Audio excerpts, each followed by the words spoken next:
Last लिखो allowed flexibility, allowed flexibility in labor laws, allowed flexibility in labor laws for the benefit of companies, for the benefit of companies. Labour laws थोड़े से बेटा इन्होंने flexible कर दिए for the benefit of the companies.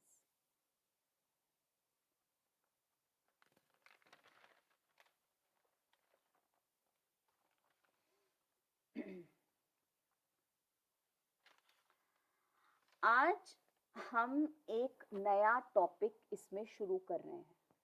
Globalisation में आज हम एक नया टॉपिक स्टार्ट कर रहे हैं, क्योंकि हम अपने चैप्टर को अलग अलग पार्ट्स में डिवाइड करके तब पढ़ते हैं.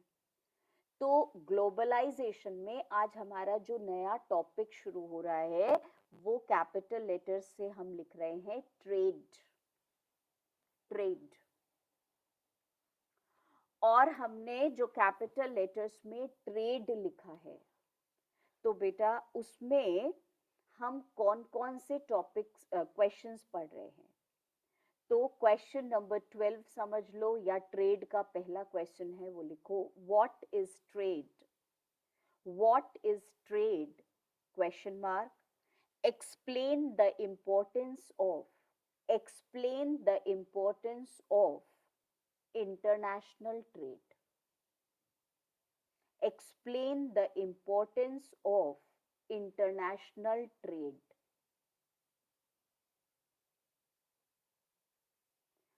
अब मैम ये वाला आंसर तो हमें सुना सुनाया सा लग रहा है, क्योंकि जब हम लोग बेटा अभी लाइफलाइंस पढ़ रहे थे तो हमने सेम क्वेश्चन पढ़ा था. ट्रेड का मतलब बताइए. ट्रेड इंपॉर्टेंट भी होता है. तो वही बात हम यहाँ पर लिखेंगे. ग्लोबलाइजेशन का मतलब पूरी दुनिया जो है वो कनेक्टेड हो गई एक दूसरे से. तो कनेक्टेड कैसे हो गई? ट्रेड से तो हुई. तो ट्रेड की इंपॉर्टेंस क्या है? तो ट्रेड की इंपॉर्टेंस तो बहुत सारी है इंटरनेशनल ट्रेड की. जो चीज हमारे पास नहीं होती हम बाहर से ले सकते हैं, और हमारे पास जो चीज है उसे हम एक्सपोर्ट कर सकते हैं. फॉरेन करेंसी बेटा वो कर सकते हैं अर्न. और साथ में इकोनॉमी को जब असेसमेंट किया जाता है तो इसी से किया जाता है. तो ये वाला तो क्वेश्चन थोड़ा थोड़ा सा हम पढ़ चुके हैं बेटा लाइफलाइंस में भी. तो जब हम ये टॉपिक लिखेंगे तो हमें ऐसा नहीं लगेगा अरे ये क्या है. ठीक है, राइट डाउन. तो दो पार्ट्स हैं इस क्वेश्चन के. तो पहले आप लिखो, हम ट्रेड का मीनिंग लिखवा रहे हैं. द एक्सचेंज ऑफ, वही डेफिनेशन जो लाइफलाइंस में करी है. The exchange of goods among people, the exchange of goods among people, comma, states, states and countries. The exchange of goods among people, states and countries is referred to as trade. Is referred to as trade.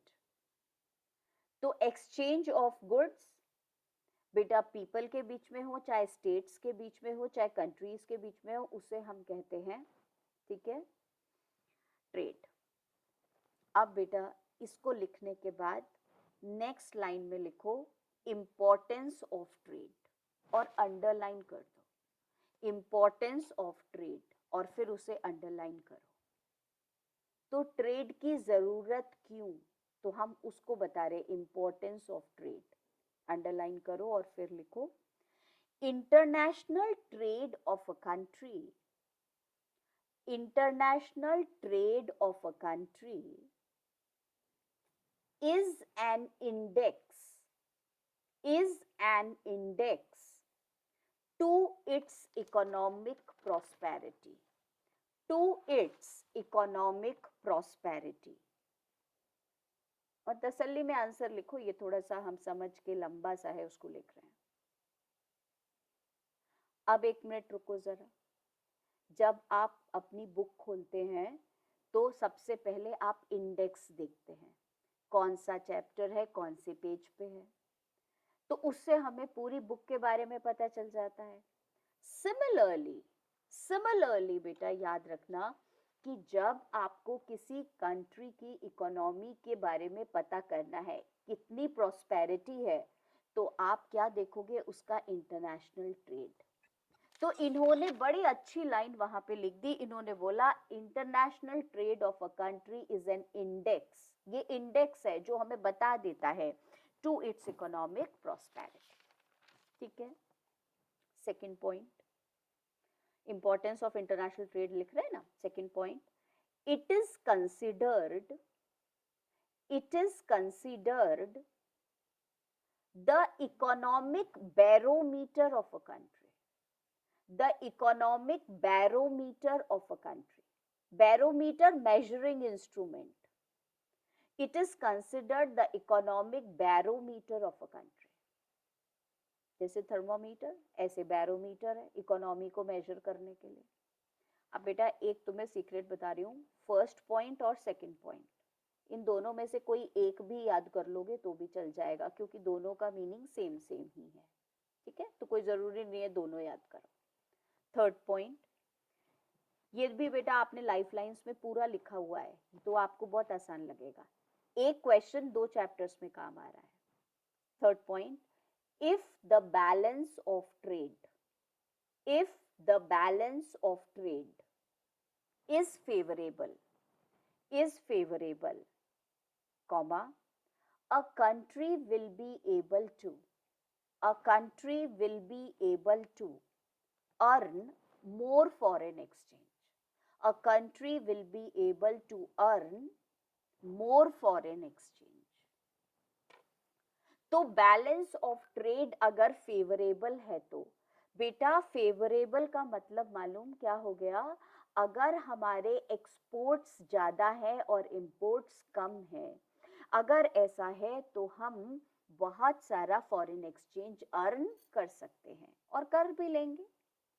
Fourth point, as no country is self sufficient, as no country is self-sufficient in all resources,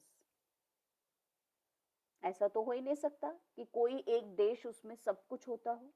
as no country is self-sufficient in all resources, comma, it cannot survive without international trade, it cannot survive without international trade। Survive हम कर ही नहीं सकते बिना international trade के, ये importance है उसकी। तो अभी बेटा जो वॉर हो रही है उसके वजह से रशिया से जो इतना सारा इंपोर्ट हमें होता था, बड़ी प्रॉब्लम हो रही है। तो बहुत सारी चीजें ऐसी हैं जो पेंडिंग में आ गई हैं, क्या करें। अभी कोरोना वायरस की वजह से जो लॉकडाउन हो गया था, सब जगह कितना काम स्लो हो गया था, आया ही नहीं है जी सामान। मतलब हम तो डेंटिस्ट से भी सुन सुन के परेशान थे, हम बैंक वालों से सुन सुन के परेशान है कि भैया वो चिप नहीं आ रही, कार्ड नहीं बन सकता। तो बहुत सारी चीजें हैं। अब बेटा फिर आप लिखो next point, fifth point, international trade encourages a country, international trade encourages a country to develop secondary and tertiary sectors for exporting goods, beta, international trade encourages a country to develop secondary and tertiary sectors for exporting goods। मतलब semester 1 में आप पढ़ चुके हो sectors of Indian economy, आपको पता है secondary sector का मतलब मैन्युफैक्चरिंग सेक्टर, और बेटा आपको मालूम है जो टर्शरी सेक्टर मतलब सर्विस सेक्टर। अब हम एग्जाम्पल लेते हैं, अब हमारा जो मेरठ है यहाँ पे स्पोर्ट्स इक्विपमेंट्स बनते हैं, वेल नोन फेमस है उसके लिए। अब अगर यहाँ से हम एक्सपोर्ट करते हैं स्पोर्ट्स इक्विपमेंट्स, अगर हम यहाँ से अपने बैट्स जो हैं वो एक्सपोर्ट करते हैं, तो बेटा ऑब्वियसली हमारे मेरठ में इतने सारे जो हैं वो सेकेंडरी सेक्टर में इंडस्ट्रीज खुलनी शुरू हो गई, क्योंकि लोग बेटा उसको मैन्युफैक्चर करके आराम से बढ़िया तरीके से एक्सपोर्ट करेंगे। क्यों? अगर एक्सपोर्ट होगा तभी तो। अब लॉकडाउन लगा था कोरोना टाइम में, तो क्या हुआ? एक्सपोर्ट ही नहीं हो रहा, और जब एक्सपोर्ट ही नहीं हो रहा तो बेटा इंडस्ट्रीज बंद होनी शुरू हो गई। दूसरी बात, अब जब आपको चीजों को एक्सपोर्ट करना है, आपको सर्विसेज चाहिए होंगे, तो सर्विसेज सेक्टर भी डेवलप हो जाता है, टर्शरी सेक्टर भी डेवलप हो जाता है। अब जब लॉकडाउन हुआ तो जब एक्सपोर्ट ही नहीं हो रहा तो बेटा लोगों की जॉब जा रही थी, क्योंकि सर्विसेज ही नहीं चाहिए, तो फिर हम कहाँ से? तो ये सब किस पे डिपेंडेंट है? सेकेंडरी सेक्टर अच्छा आपका मजबूत हो जाएगा, टर्शरी सेक्टर हो जाएगा कब? तो इन्होंने बोला जब आप क्या कर रहे हो बेटा, if you are encouraging international trade. तो हम क्वेश्चन क्या है हमारा, व्हाट इज ट्रेड, वो तो एक लाइन का था। अब हम पढ़ रहे हैं what is the importance of international trade. तो हमने कम से कम नहीं तो 5 पॉइंट्स लिख लिए। लिखवा तो मैं अभी एक दो और रही हूँ, पर आप इसमें से कम कर सकते हो।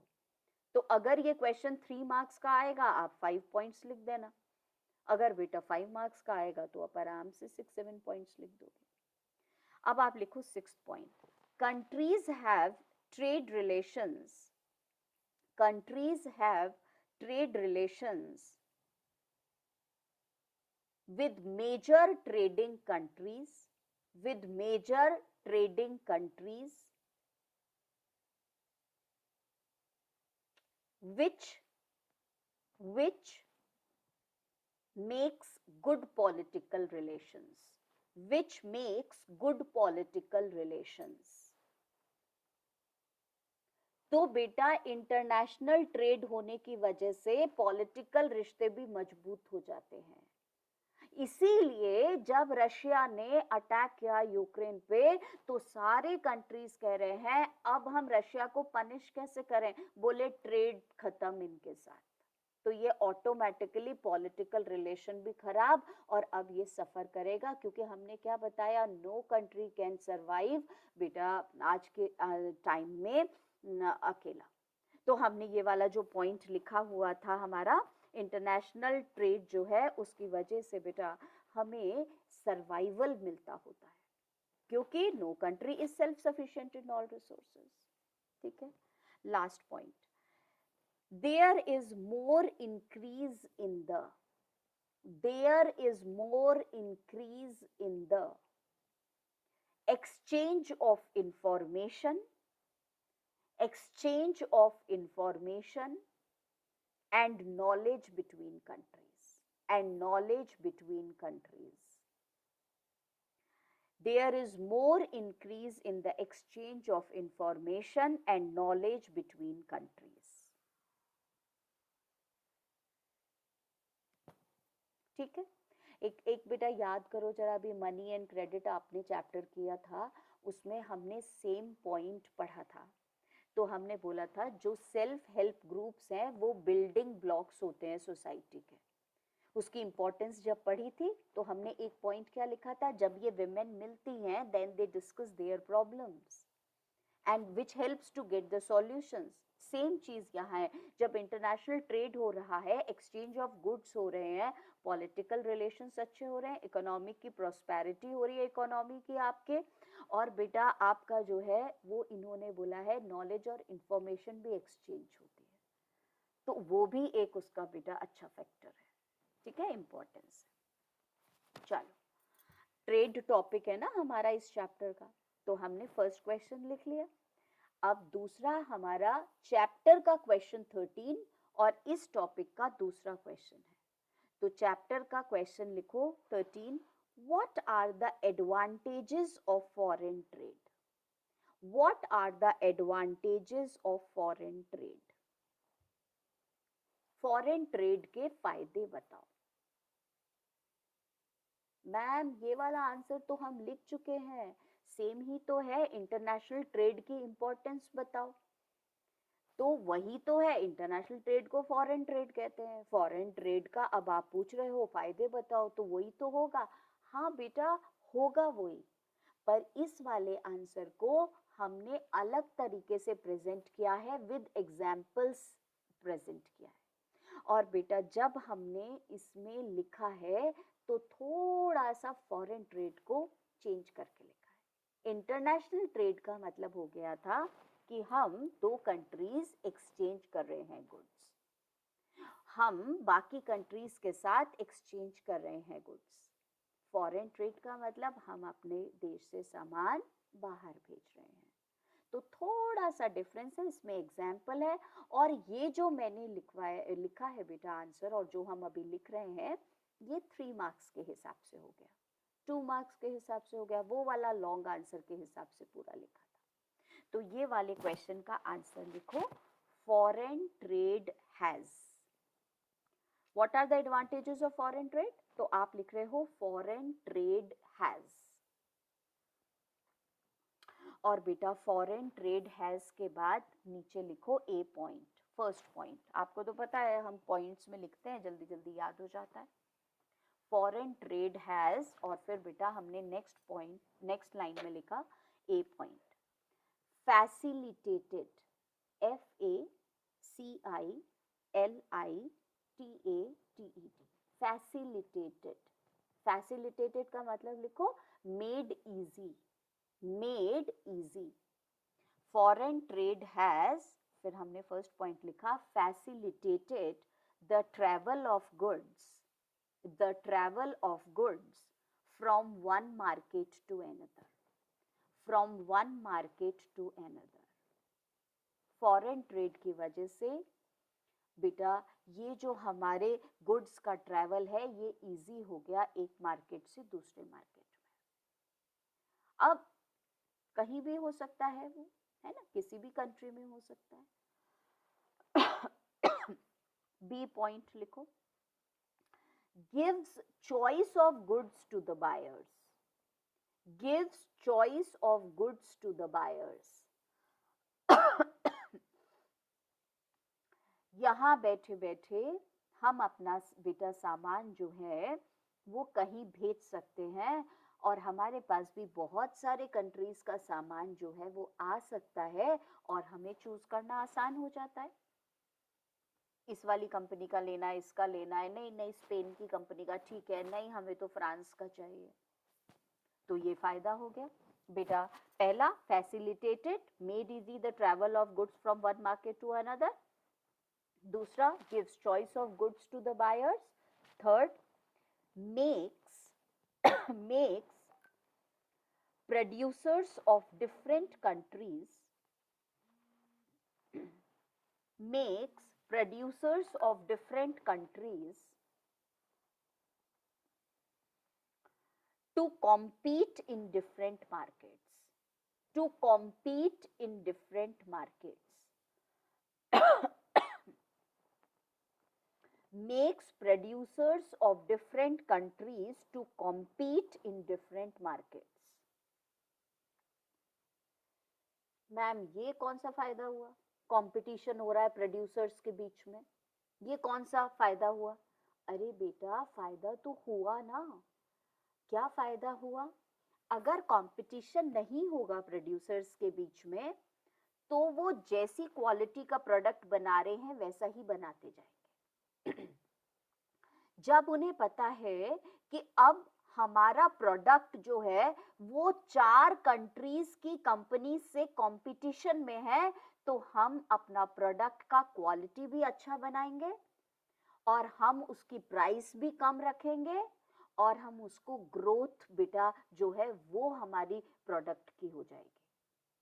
तो कंपटीशन हो जाता है फॉरेन ट्रेड की वजह से, और फॉरेन ट्रेड की वजह से जब कंपटीशन होता है तो ग्रोथ तो ऑटोमेटिकली होगी। अब आप लोग सिर्फ एक ही उसमें पढ़ते रहो और बेटा आपका कंपटीशन बाकी किसी से नहीं हो तो ग्रोथ कैसे पता चलेगी? तो एक फायदा ये भी है कि प्रोड्यूसर्स कॉम्पीट करते हैं डिफरेंट मार्केट्स के, और इसकी वजह से उनका क्वालिटी जो प्रोडक्ट का है उसे अच्छा बनाना पड़ता है उनको। तो बेटा हमने पॉइंट लिखा, makes producers of different countries, makes producers of different countries to compete in different markets।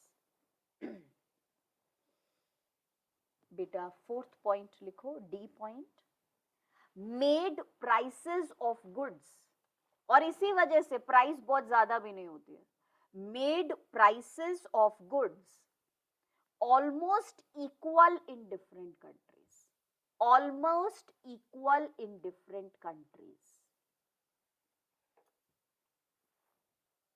अभी क्या हुआ, कोई अमेरिकन कंपनी है, अब हम उसके शूज लेने के लिए गए, तो हमने बोला इतने महंगे, अरे क्या फायदा इतने महंगे लेने का। तो हम तो जब अमेरिका घूमने जाएंगे हम वहां से ही ले लेंगे। तो पता चला कि वहां भी जो $700 हैं वो हमारे बेटा इसी के इंडियन करेंसी के बराबर हो गए।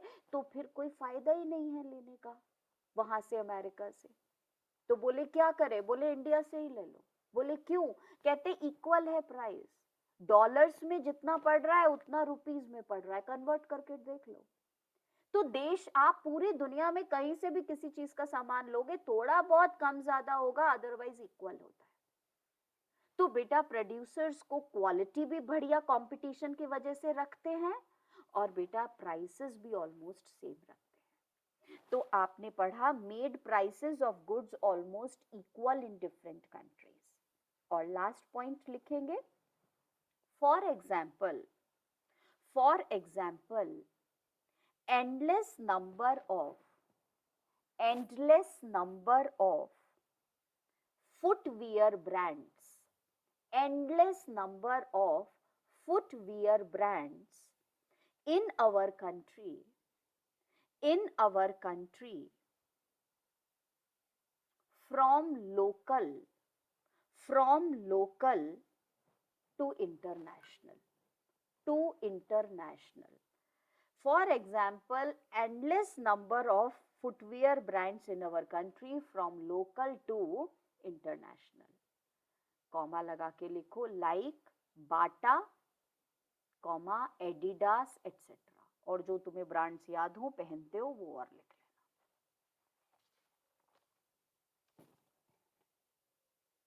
लेना। लास्ट क्वेश्चन इस टॉपिक का, कौन सा टॉपिक आज हमने करा था, ट्रेड। तो व्हाट इज ट्रेड, उसका इंटरनेशनल ट्रेड का इंपॉर्टेंस। फॉरेन ट्रेड का कोई फायदा होता है, हाँ जी होता है बेटा। एक तो प्रोड्यूसर्स के बीच में डिफरेंट मार्केट से कॉम्पीट होता है, and that is why the quality of the product has to be good. It makes, it facilitates, it makes easier the travel of goods. और बेटा इसी वजह से हमारे जो बायर्स हैं they get wide variety of goods. तो ये 3-4 फायदे हो गए, and then we are available with so many brands in the market from local to international. तो ये हमारे 5 एडवांटेजेस हो गए। इस टॉपिक का लास्ट क्वेश्चन लिख लो और फिर ये टॉपिक खत्म हो जाएगा, फिर ग्लोबलाइजेशन का एक नया टॉपिक हम पढ़ेंगे। तो बेटा जो हमारा लास्ट टॉपिक है वो लिखो, चैप्टर का क्वेश्चन नंबर 14 है, व्हाट इज SEZ, कैपिटल में लिखना, what is S capital, E capital, Z capital, what is SEZ, question mark, what are its features, what are its features.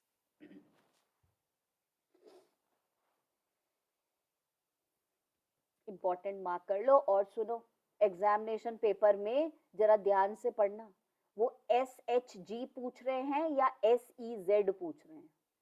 वैसे तो तुम बहुत इंटेलिजेंट हो, मुझे पता है, सेल्फ हेल्प ग्रुप्स और ये बेटा दोनों में स्पेशल इकोनॉमिक जोन्स में तुम्हें डिफरेंस पता चल जाएगा। पर कभी कभी क्या होता है, जब हम पेपर थोड़ा सा जल्दी कर रहे होते हैं या बहुत खुशी में, ओवर कॉन्फिडेंस में कर रहे होते हैं, तब भी गड़बड़ हो जाती है। ठीक है, तो ध्यान से पढ़ना। हमारे सिलेबस में ये एस से 2 टर्म्स आ गई हैं, एक तो SHGs आ गए हैं जो मनी एंड क्रेडिट में थे, और इसमें ग्लोबलाइजेशन में SEZ है, तो दोनों में डिफरेंस है। तो बेटा पहले तो तुम बताओगे SEZ होते क्या हैं और इसकी कैरेक्टरिस्टिक्स क्या है, फीचर्स क्या है। ठीक है, आंसर बेटा सबसे पहले लिखो, 5 मार्क्स के हिसाब से तैयार करवा रही हूँ ये वाला आंसर, और शॉर्ट में आ गया तो फिर तुम्हें पता है जितने मार्क्स का क्वेश्चन उससे बस 2 एक्स्ट्रा पॉइंट या 1 point extra. Since I am giving you very small point, so I short point, so I think कि हम 1-2 एक्स्ट्रा भी लिख देंगे तो कोई बात नहीं। तो बेटा पहले तो फुल फॉर्म लिखो। आंसर में फर्स्ट पॉइंट लिखो, पहला लिखो SEZR, SEZR, special economic Jones, SEZR, special economic Jones. ठीक है, क्या होते हैं मैम ये स्पेशल इकोनॉमिक जोन्स? बेटा ये जोन का मतलब एरिया होता है ना, तो ये कुछ इंडस्ट्रीज होती हैं जो स्टेट और सेंट्रल गवर्नमेंट अपने हिसाब से प्रायोरिटी पे रख देते हैं कि इनसे बहुत बढ़िया वाला ट्रेड हो सकता है। ये कंपनीज वो हैं जो कि इनके ऊपर अगर पैसा खर्च किया जाए, अगर इनको फैसिलिटीज दी जाए तो हमारा इंटरनेशनल ट्रेड बहुत बढ़िया बन जाएगा, उसको बोलते हैं बेटा। तो स्पेशल इकोनॉमिक जोन्स क्या होती हैं? सेकंड पॉइंट में लिखो, they are industrial zones, they are industrial Jones,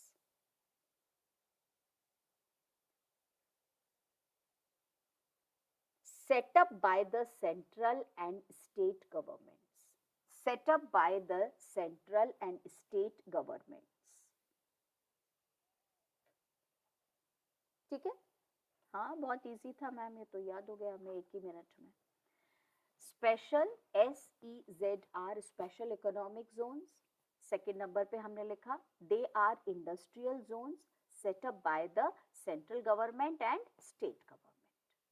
third point, they have world class facilities, खूब बढ़िया फैसिलिटीज इन्हें मिलती है, इंटरनेशनल ट्रेड को बढ़ाते हैं ना। They have world class facilities in electricity, water, roads, transport, storage, recreation, recreation का मतलब बेटा entertainment, and educational facilities, and educational facilities. इनमें काम करने वाले लोग जो होते हैं ना, खूब हर चीज मिलती है उनको। तो बेटा आपने थर्ड पॉइंट में लिखा they have world class facilities, किसमें? इन इलेक्ट्रिसिटी, ये सब चीजें बेटा बहुत हेल्प करती है ना ग्रोथ में। Electricity, water, roads, transport, storage, recreation and educational facilities. आपको सारी फैसिलिटीज मिल रही हैं, आप ग्रो करो अपनी इंडस्ट्रीज को, आप इंटरनेशनल ट्रेड करो और आप खूब सारा फॉरेन करेंसी लेके आओ। बेटा fourth point, the companies who set up, the companies who set up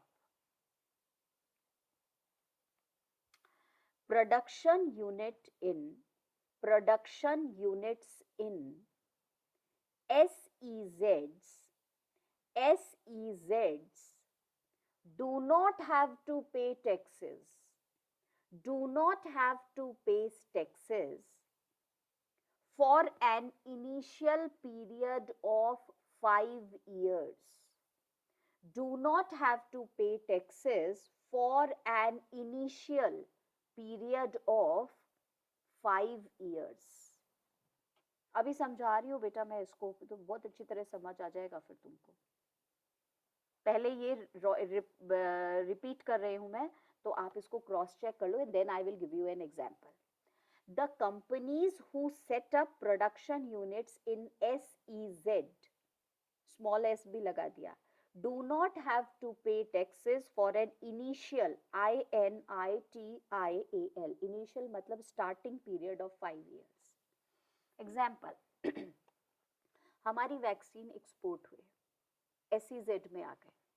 अब ये वाली अगर वैक्सीन बन के एक्सपोर्ट होती है, तो जहां हमने कई जगह तो इसको वैसे एज ए चैरिटी दिया है और कहीं जगह से हमने मनी भी लिया है, तो बेटा चाहे वो पीपी किट बना करके हम लोग बेच रहे थे, चाहे हम मास्क एक्सपोर्ट कर रहे थे, ये SEZ में आ गए। आपको बढ़िया फैसिलिटी मिलेगी, आप खूब सारा जो है वो अपना एक्सपोर्ट करो, और शुरू के टाइम में इसमें तो 5 इयर्स लिखा है, कभी 3 इयर्स होता है, कभी 2 इयर्स होता है, आपको टैक्स भी नहीं देना गवर्नमेंट का, ना स्टेट टैक्स लगेगा ना सेंट्रल टैक्स, गवर्नमेंट का टैक्स लगेगा। तो इससे क्या होता है बेटा, मार्जिन ऑफ प्रॉफिट बढ़ जाता है, और प्रोड्यूसर का, कंपनी का जब मार्जिन ऑफ प्रॉफिट बढ़ जाता है तो वो और भी ज्यादा एक्सपोर्ट करता है।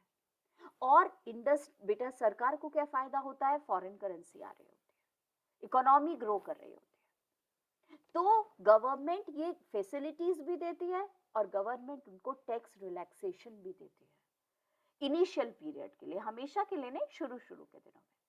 तो पीपीई किट अभी जा रही थी, तो अब जब जा रही है जब तक, तब तक इनिशियल पीरियड में उसको टैक्स का भी हमने बेनिफिट दे दिया, क्योंकि वो SEZ में है, तो ये एक जोन अलग से बना दिया। नहीं तो बेटा कौन कंपनी एक्स्ट्रा मेहनत करेगी उसके लिए, उनको पता है कि SEZ में अगर कोई यूनिट लगाएंगे तो हमारा एक्स्ट्रा बेनिफिट होने वाला है। ठीक है, नेक्स्ट पॉइंट लिखो बेटा, गवर्नमेंट हैज ऑल्सो अलाउड, ये तो वही वाला पॉइंट है, government has also allowed flexibility in the labor laws, flexibility in the labor laws to attract foreign investment, to attract foreign investment. ये तो बेटा जब आज हमने चैप्टर शुरू किया था पढ़ना, आज की क्लास, तो वही था ना कि फॉरेन इन्वेस्टमेंट को अट्रैक्ट करने के लिए क्या करती है गवर्नमेंट, वही सेम पॉइंट यहाँ पे है। तो बेटा हमने गवर्नमेंट क्या कर देती है, लेबर लॉज को थोड़ा फ्लेक्सिबल कर देती है, बहुत स्ट्रिक्ट नहीं है, ताकि फॉरेन कंपनीज वाले यहाँ पे कंपनी लगाएं। बेटा government has also allowed flexibility in the labour laws to attract foreign investment. Sixth point, this flexibility in the labor laws, in the labor laws is done to reduce the cost of labor for the company, cost of labor for the company. तो labour के जो wages हैं, labour का जो payment है, उसे थोड़ा सा कम कर दिया। तो वो बेटा फॉरेन कंट्रीज के लोग यहाँ आकर के, जब उन्हें, हम तो पढ़ ही चुके हैं MNCs में, जब वो आते हैं उन्हें पता है कि लेबर जो है वो थोड़ा सा कम पैसा लेती है यहाँ पर, तो फिर वो उनका प्रॉफिट बढ़ जाता है, तो बेटा वो और कंपनीज लगाते हैं, नहीं तो क्यों लगाएंगे। तो देखो सेम चीज है, this flexibility in the labour laws is done to reduce the cost of labour for the company.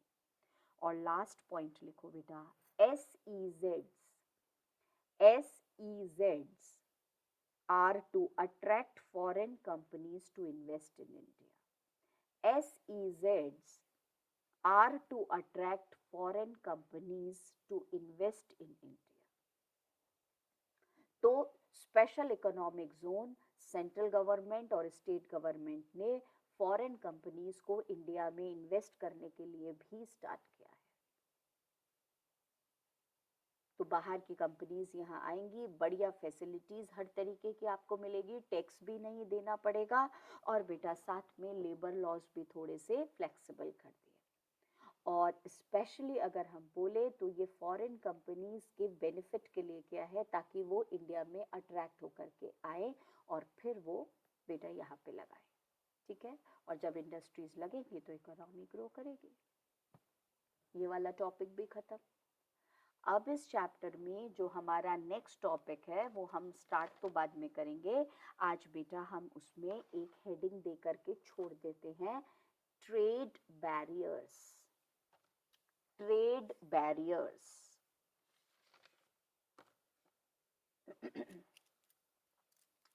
आप कहेंगे मैम ये कैसा बात हुई, अभी तो आप ट्रेड की बात कर रहे थे, ट्रेड के एडवांटेजेस बता रहे थे, उसके इम्पोर्टेंस बता रहे थे, और अब आपने हेडिंग डाल दी ट्रेड बैरियर। बैरियर क्या करता है, बार लगा देता है, रोक देता है, तो फिर ट्रेड को रोकने की क्या जरूरत है, जरूरत वही तो हम कल पढ़ेंगे फिर आगे की क्यों है जरूरत। और बेटा कोई भी चीज बहुत ज्यादा अगर हो तो वो फायदा नहीं देती है, so that we are going to discuss in the next class कि वो कौन सी वाली होगी।